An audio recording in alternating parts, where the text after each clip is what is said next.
Welcome to the second part of S&I's negotiation series, again, specifically for international negotiations.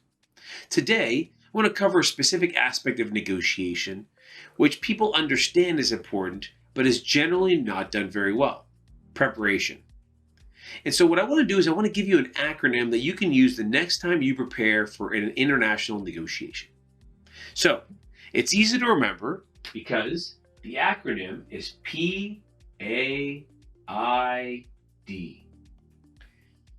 Make sure that you follow this preparation process if you want to get paid. That's the way to remember. So what is P? P is precedence. Have I seen this before? Has this occurred before? And this is really important because this is, for example, if you're buying a home, the comparables in the house next door or other houses in the neighborhood. Of course, the selling side is going to pick the best comps their direction, and the buy side will pick their best comps. But understanding the comparables, understanding the precedents, and what precedents the other side might bring to the table are really, really important. Second is alternatives. Now, alternatives are the best way to gain leverage, right? And so what happens is sometimes you have to come up with alternatives that even though you may not want to do them, they are real alternatives that you could leverage. For example, if you're looking for a job, how differently would you go after that job if you had 2 or 3 other offers in the bag?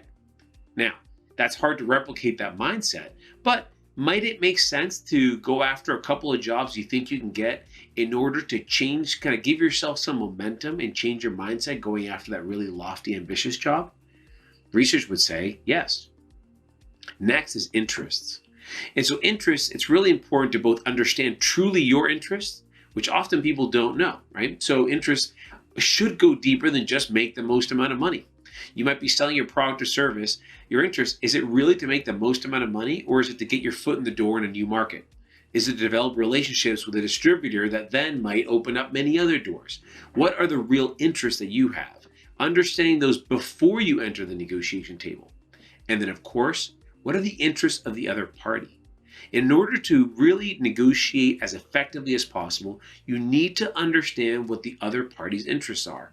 And the best way to do that is to ask. And you can ask directly, what do you care about? You can ask more indirectly around priorities or what the decision-making process looks like.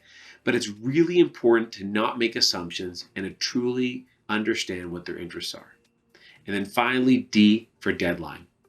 And the deadline's important because if there is a deadline, you are able to then make a timeline based on that. If there isn't a deadline, which is possible, then it may be hard to create momentum. So you still want to create a timeline of some sort, right? A mutually agreed upon timeline makes it as likely as possible that the negotiation continues to advance without stalling. Otherwise, as I think we can all relate to, you might have a meeting with someone where you don't necessarily agree on something. You have expectations, they have expectations. 2 or 3 weeks later, you reconvene, and nothing in fact has happened.